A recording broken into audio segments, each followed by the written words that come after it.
Okalar, hozir bitta mashina ko'rib qoldim. Narxini aytsam ishonmaysizlar.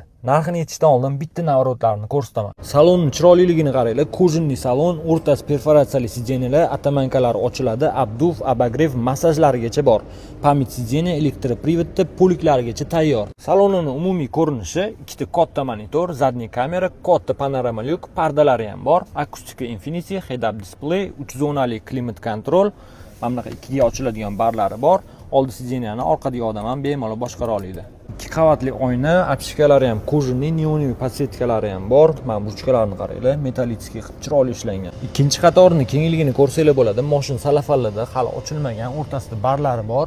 Bu yerda 220 voltli razyomi ham bor. Offroadlarga chiqqanda juda ham asqotadi. Motorning otseki korosli yopiq qilib ishlangan, 1,5 litrli turbina gibrid motor bilan jihozlangan. Mashina kattaligidan 20 radiusdagi diskalarni yutib olgan.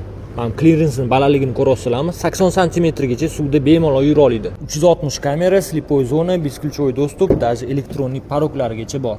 Mashinaning orqadan ko'rinishi ko'rasizlar, orqasi ham skromniy, chiroyli qilib ishlangan. Bagajni bitta ochib ko'ramiz. Даже bagajda ham beskilchoy dostuplari bor ekan. Mashina 3 qatorli bo'lgani uchun 3-qator yotqizib qo'ysanglar katta bagaj bo'ladi. Komplektida zaryadchiklari bor. Bu yoqda domkratlarigacha tayyor. Sizlarga ko'rsatgan mashinam Bike BG60 avtomobili bo'ladi. O'rtoqlar, narxi keladigan bo'lsa $55,000. Pastdagi raqamlarga telefon qilsanglar, yana ozgina o't beradigan joyi bor.